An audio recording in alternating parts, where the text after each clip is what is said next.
So there's a lot of built-in support to really make these engagements impactful. It's not just we're going to match you, you're going to travel for a week, and then you're done. There's an entire ecosystem to make this successful. And I think that's why our projects have the lasting impact that they do.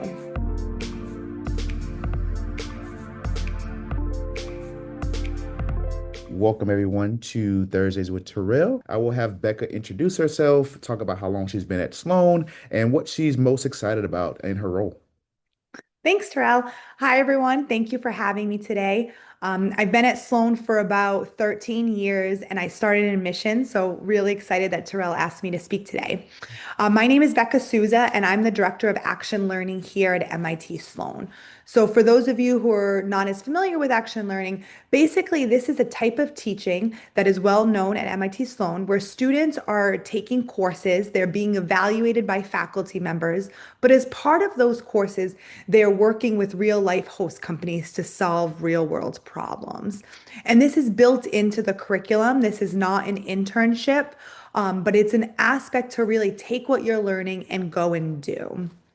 So, what makes me excited for this role is one, I think we're always trying to be cutting edge. So, always having the most updated courses that students really want to learn from.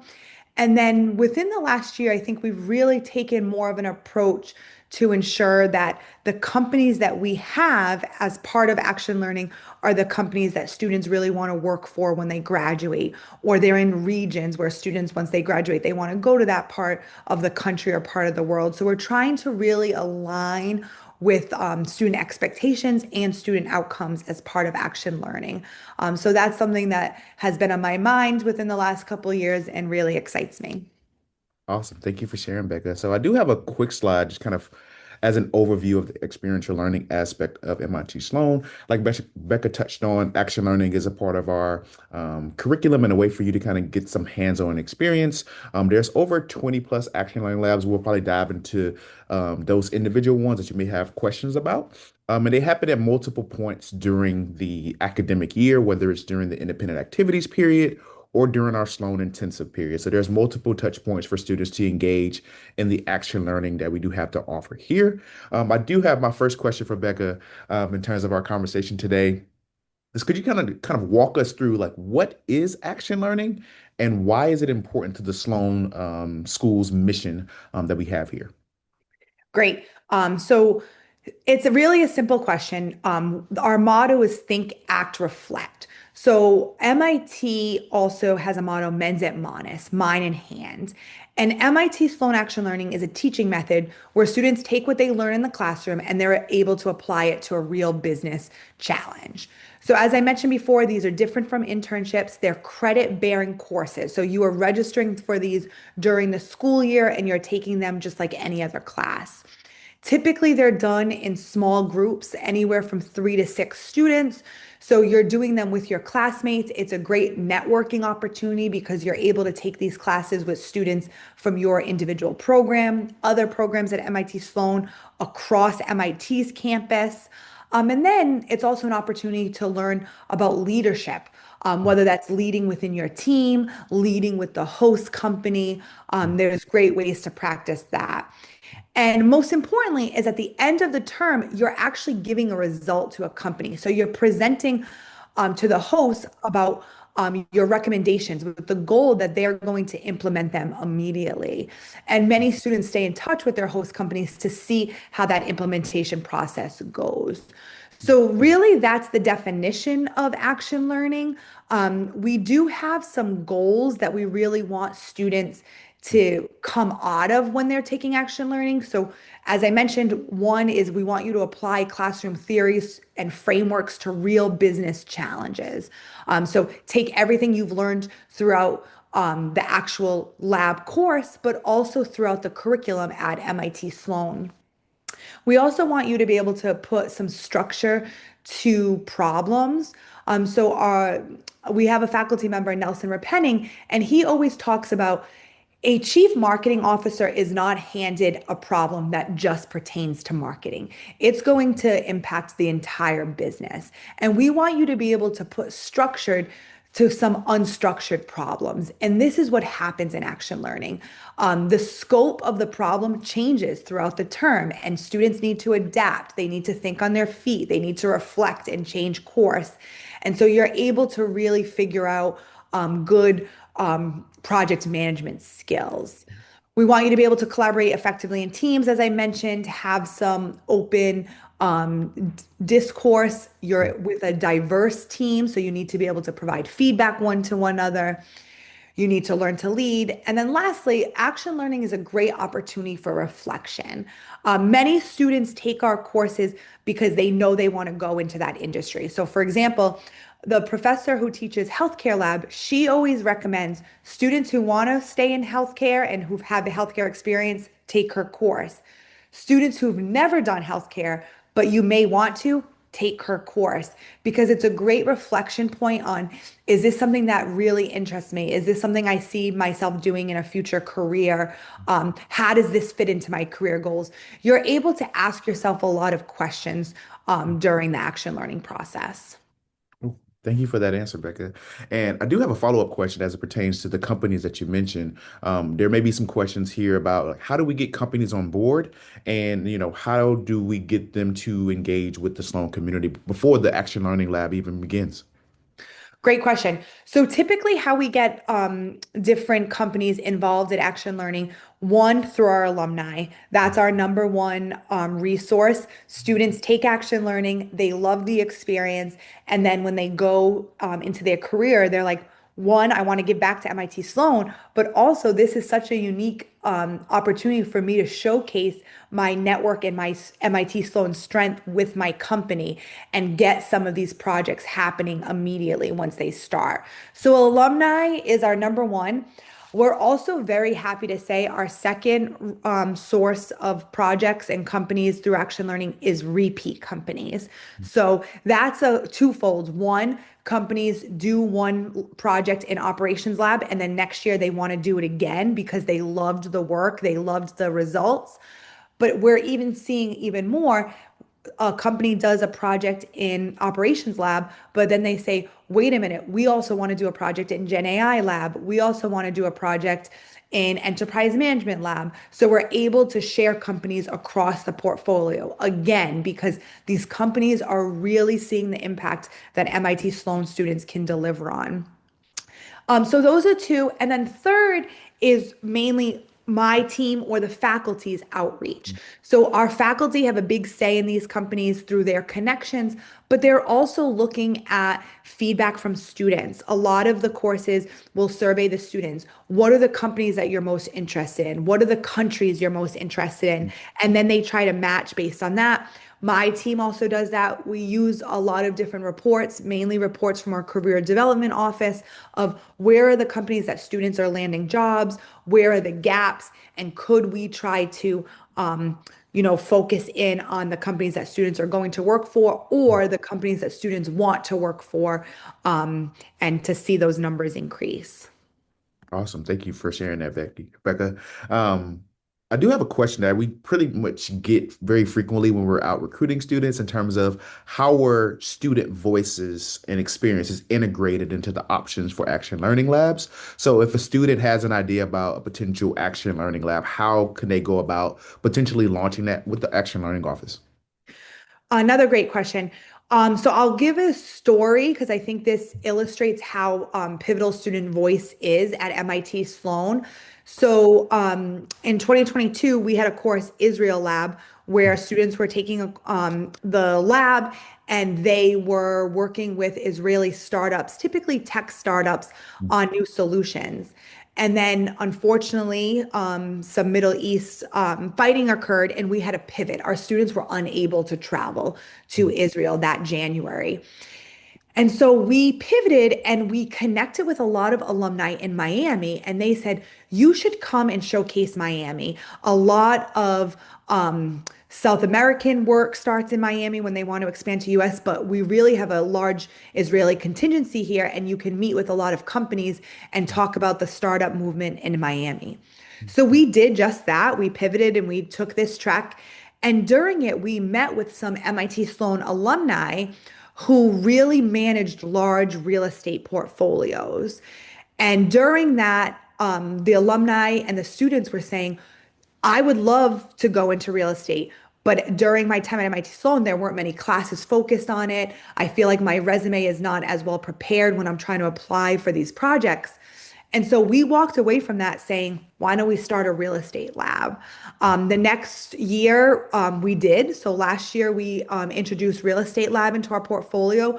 Again, we wanted it to really be unique and distinctive. So we partnered with the Center for Real Estate on MIT's campus to offer this dual course that has MIT Sloan students as well as real estate students. So they may have a focus in architecture, they may have a focus in finance impacting. And we really came together to create this course so students could have that hands-on experience when they're going to apply for jobs, for internships, and they can speak to their real estate past.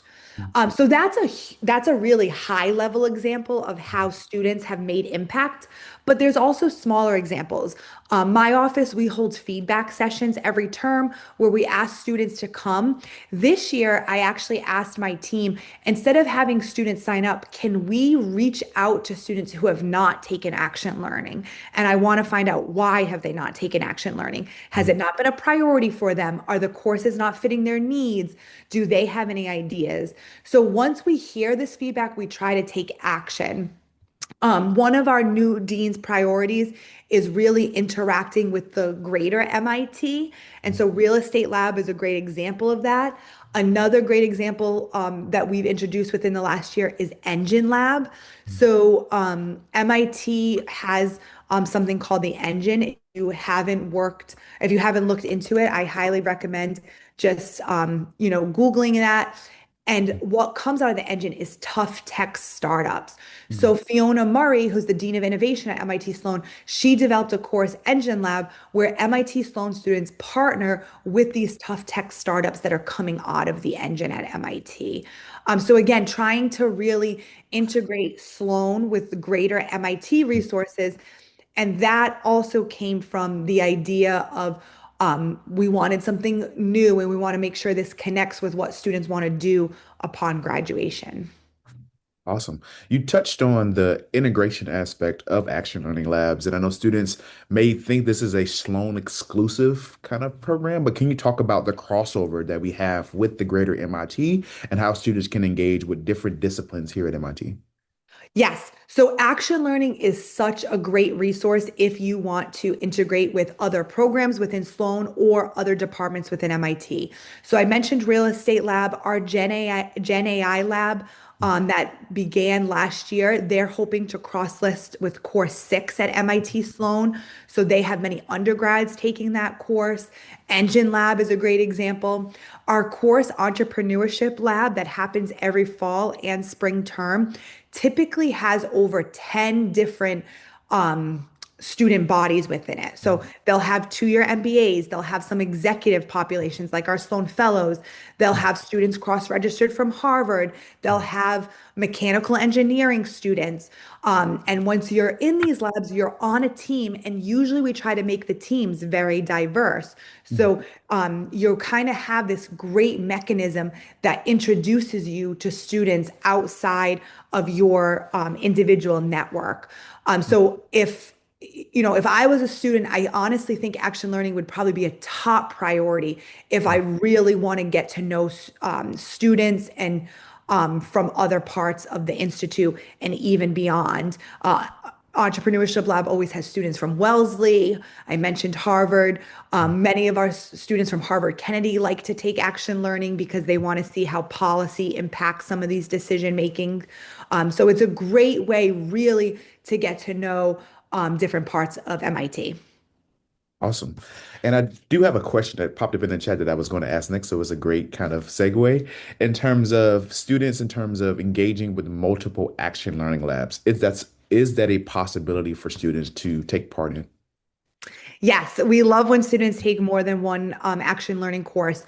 So we typically say only one action learning course per term. So assuming that mainly it's 2 year MBAs on the call, you will have a core term in the fall. There is one action learning option you can take your initial fall, but then after your core term, you really are starting to take a lot of different electives and you have a lot of different options and opportunity. You can take an action learning lab each term. There have been students who take more than one each term, but if there's any travel associated with a lab, you can't just because the travel will happen at the same time.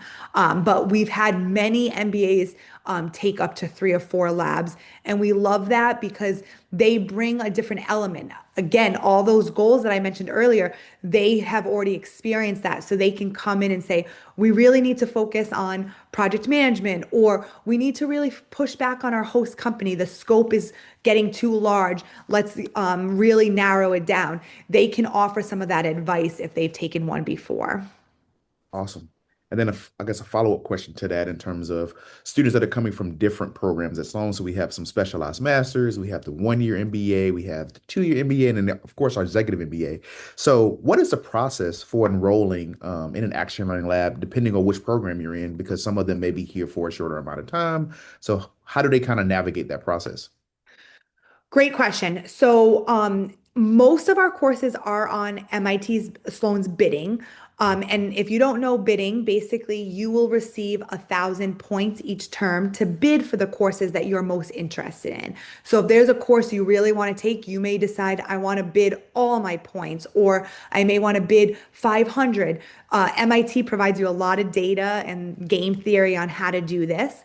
I will say most students do get into the courses they want to. So don't overthink that process.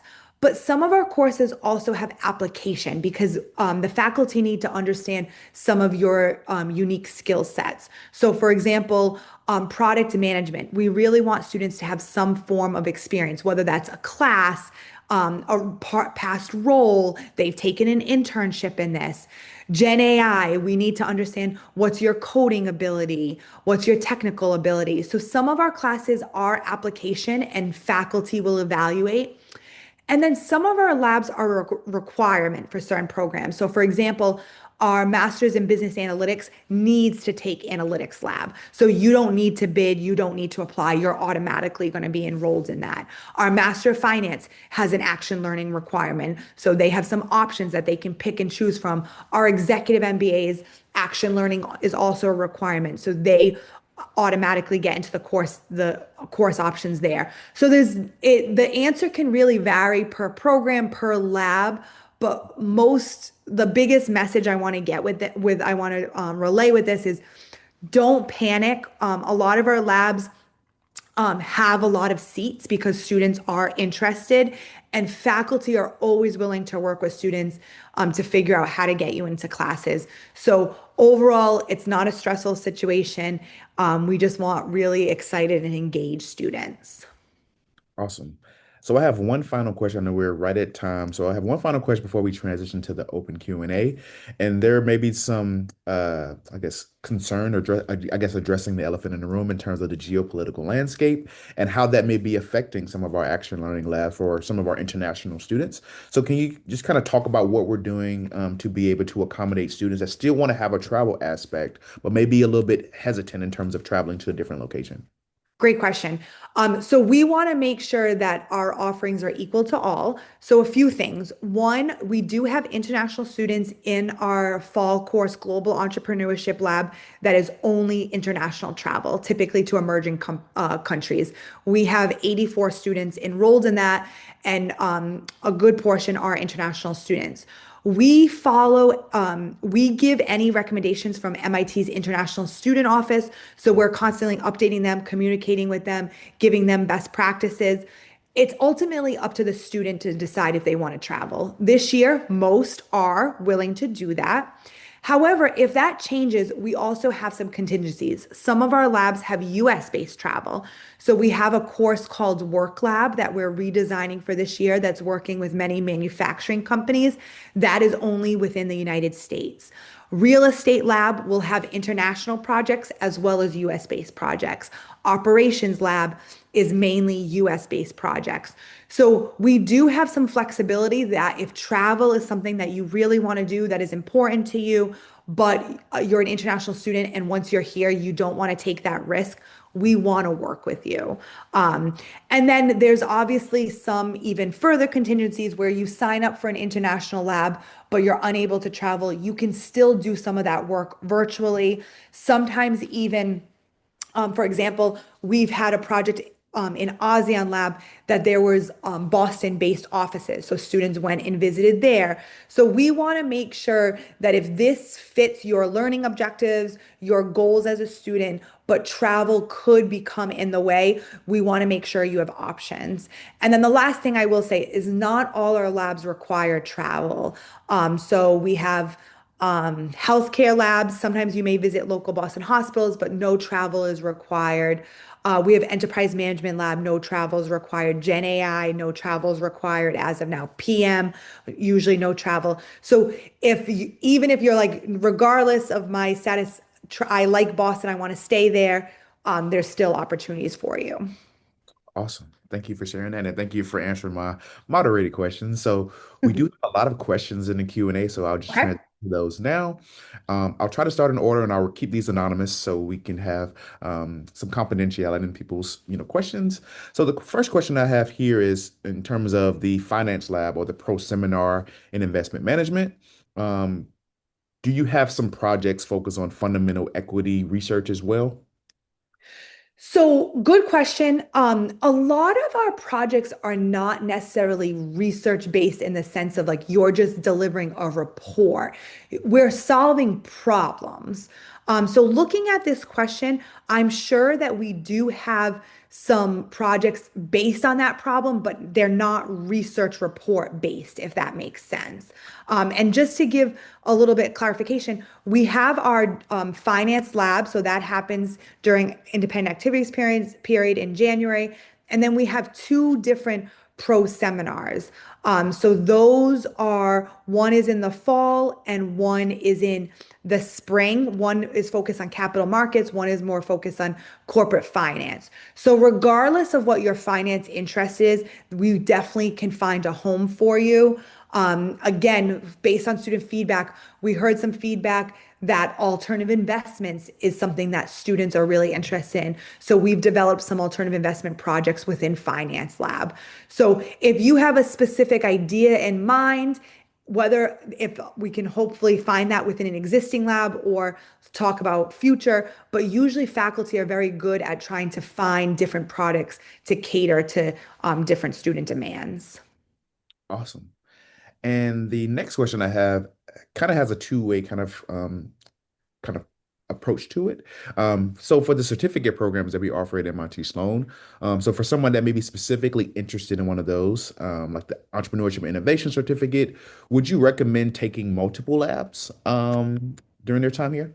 Yes, so the certificate, many of the certificates coincide with the Action Learning Office. And why that is because many of our certificates require an Action Learning Lab in order to graduate. So, for example, product management certificate requires that you take product management lab. So, yes, if certificates are of interest to you, most likely you will be taking a lab because it will be a requirement. Even if the labs are not a requirement for that certificate, a lot of labs count as electives because not only may the content be associated with the certificate, but the actual project of the lab could be associated and then it counts as an elective. So action learning and certificates do often go hand in hand. Awesome. And the next question I have in terms of potential restrictions. So, are there any kinds of companies or types of companies like defense that would be prohibited for foreign students to participate in action learning labs? As of right now, no. However, when we find when we source our companies, one of the questions we always ask them, are there any conflicts of interest that we need to be aware of students? So whether you have worked for a competitor, or that maybe our EMBAs are currently employed, so their company may have an existing conflict. We will then ask the students that. So, just to get into a little bit more detail, once you're in a lab, you will find out all the projects. And a lot of times, students have say in which projects, they rank their projects. During that process, we will also say to you, are there any companies that you feel like you have a conflict of interest? Maybe you have some financial tie to something, or you've worked with a competitor, and we make sure that it's an equal match. So if you say there's a conflict, we won't match you. If they say it's a conflict, we won't match you. And we always have some contingency plans for that. So as of now, there's no specific outliers of international students can't work on certain projects. However, I don't want to say an overall no, just because there could be a conflict of interest based on each individual student that could impact project matching. Awesome. Thank you for that clarification. And the next question I have pertains to Entrepreneurship Lab, which is actually one of our more popular labs here. Do projects in the Entrepreneurship Lab ever continue beyond the semester? For instance, with our Martin Trust Center for Entrepreneurship. So just trying to figure out, how do those particular programs potentially lead to like startup prototypes or seed funding, those type of things? Great. So, Entrepreneurship Lab is a little bit different. You are not working on your own idea. You're working on an existing startup's idea, whether that is to expand it, to develop a new product line, a new go-to-market strategy, a marketing strategy. So, you're not developing your own startup. There are some courses that are hosted by the Martin Trust Center, like I think it's called Entrepreneurial Ventures, where you can really focus on your own idea, your own prototype. But to answer the question, do they ever expand past terms? So, from an action learning standpoint, the answer is no. We say once you give your final deliverables, the action learning engagement is over. However, I can say anecdotally from speaking with many students, that is not always the case. We've had examples where students get hired from action learning companies, they go to intern, they are asked to consult on future projects. They want to volunteer and stay engaged. So there are opportunities to stay involved, but specific to Entrepreneurship Lab, the engagement is done once you're handing over your final deliverables. Thank you for that. And I have another question. This kind of talks about, I guess, student outcomes. So, were there any instances where students who took the lab got professionally connected to the host company and joined the company after completing the program? Yes. Most recent, we just posted on LinkedIn. I think we have a couple quotes if anyone wants to check out the MIT Sloan LinkedIn Action Learning. But an EMBA student last year did a project with a company called Manatech. They do a lot of different things, a lot of innovation, a lot of real estate. And he did the project. He was there in March for a week. He wrapped it up in end of April. And then the position of, I believe it's chief marketing officer, became open. They contacted him, encouraging him to apply, and now he is there. So a great story of one action learning engagement really having an impact on career. We have more of those stories anecdotally. We don't do the best of like quantifying it or showing impact, but it definitely does happen in many different ways. And not only full-time offers, but as I mentioned, internships and even consulting opportunities. Awesome. A few more questions in the chat here. So we touched on the unique aspect of the Action Learning Labs here at Sloan, but a lot of schools nowadays have adopted a similar concept. So could you just kind of touch on like what makes Sloan's Action Learning Labs different than some of our peer schools? Great question. So, One thing that's nice about working in higher ed is that a lot of times we meet with with different peer schools, not as competitors, as really of sharing knowledge across higher education.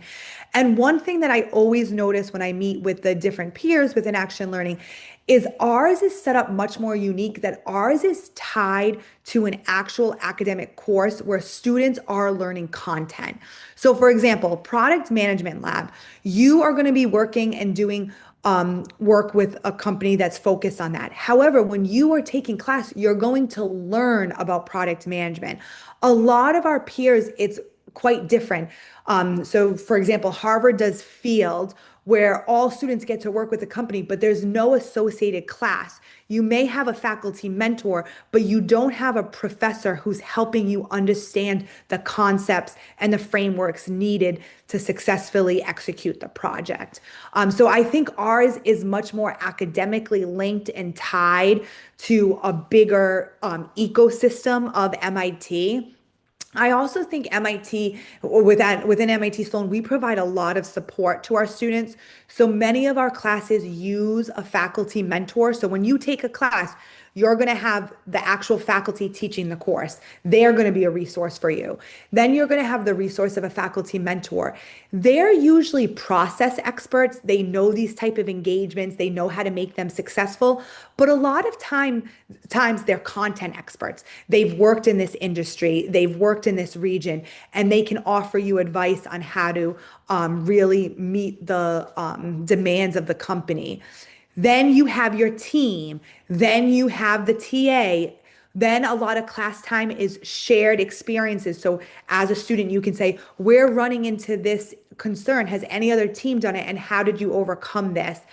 So there's a lot of built-in support to really make these engagements impactful. It's not just we're going to match you, you're going to travel for a week, and then you're done. There's an entire ecosystem to make this successful. And I think that's why our projects have the lasting impact that they do. Awesome. So it seems like I'm kind of bouncing around here, but I'm trying to find the questions that are really No relevant to problem. the conversation that we touched on already. We touched on this earlier in terms of when the labs are available. So for the formal in-class semesters, IAP, and then the Sloan intensive period, how do the action learning labs differ across the different periods of time that you may be able to take them? Yes. Okay. So at MIT Sloan, we have three terms. We have a fall term, we have IAP, and we have a spring term. So some of our labs are specific to a term. So you will take, I will give like just specific examples of analytics lab is a fall course. It starts in September, ends in December. So you are working with the company those months. Then we have some courses that overlap terms. So, for example, Global Entrepreneurship Lab, that's one of our flagship courses. It's taught by Nobel Prize winner Simon Johnson. That is a fall course, and then it extends into IAP. So the students are taking class starting in September throughout December. But then in January during IAP, they're going on site for 3 weeks to their company, typically to an emerging market.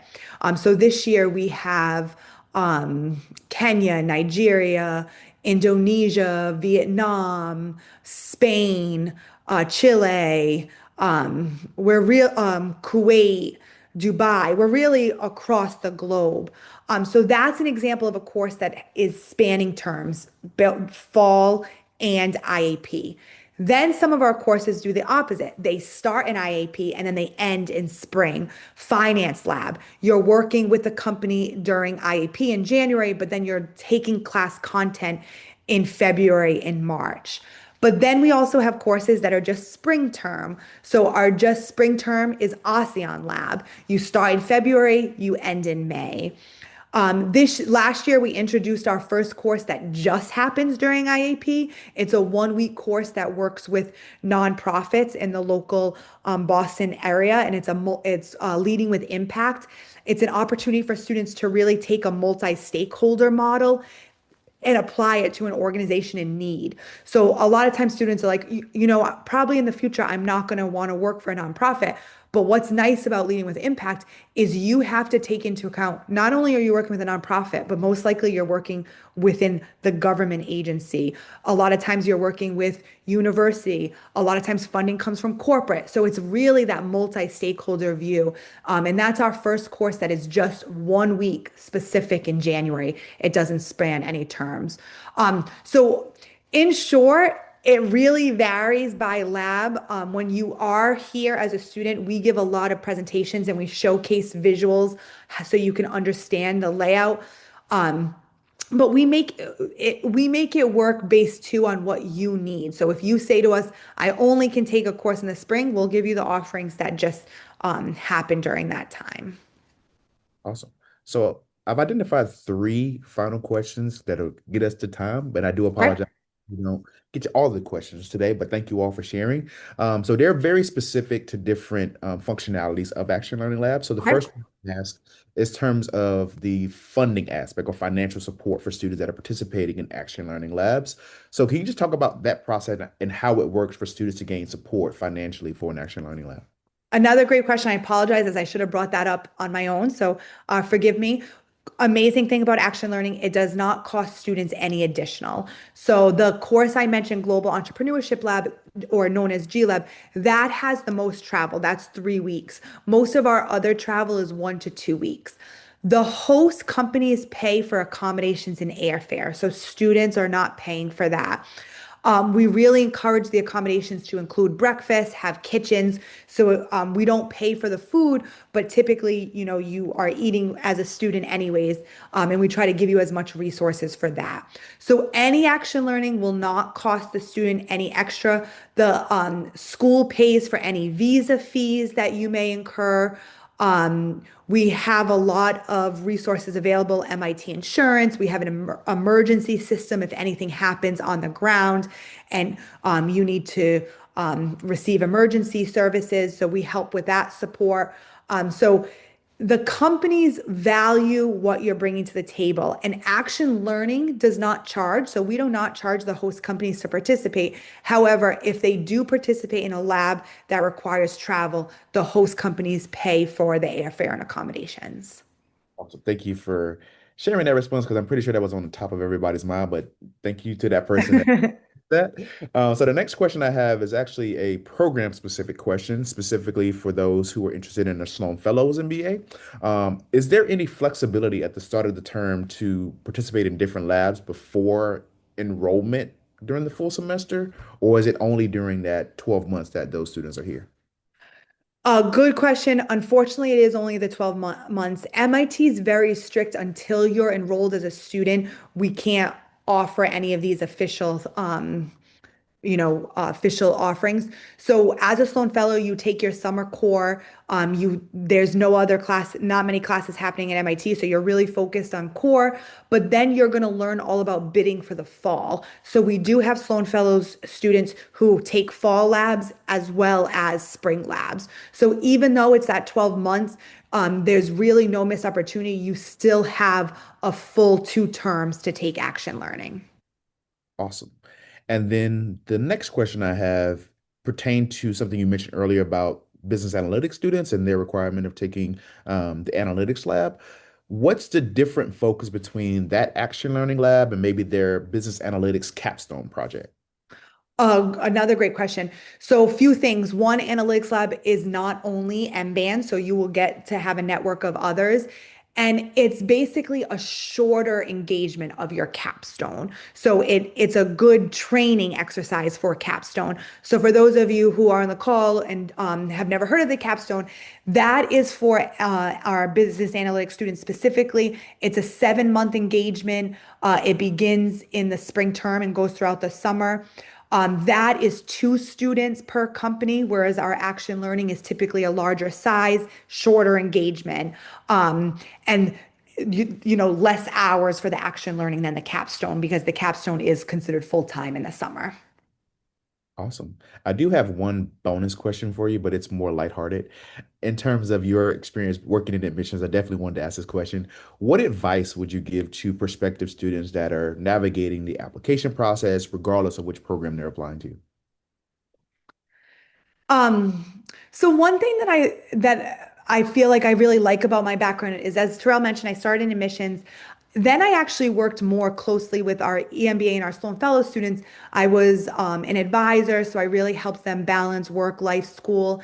And my biggest piece of advice may not necessarily help with like the application operations, as I have been a little bit removed. Well, one, be authentic, like be yourself. MIT Sloan is a humble place. We love to get to know everyone individually, so be authentic. But my biggest piece of advice when you're approaching application process and just thinking about the mindset of a student is MIT Sloan has so much to offer. And I think our students who are really successful by the time they graduate, one thing they did throughout the process is like write down your goals. What are the outcomes you want from getting whichever degree? And those goals are going to change. The point isn't for you to graduate and say, let me tick them all off, but just really reflecting on why you're here, what's the priority, because by the time you're a student, everything is going to be thrown at you and it can become overwhelming.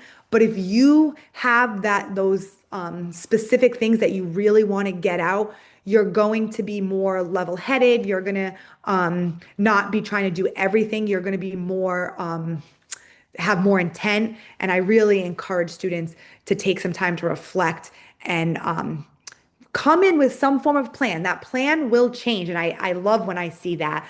But a lot of the foundation of the plan is most important.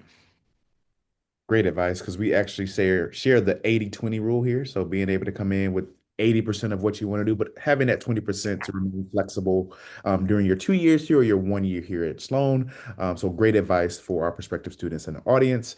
Becca, I want to thank you again for being here and sharing some insights into action learning because we do get a lot of questions on the road. Definitely happy to, have a colleague like you that kind of share insight for our prospective students. So this is a valuable experience for you all, hopefully. So Becca, thank you again, and thank you all for Thank you. being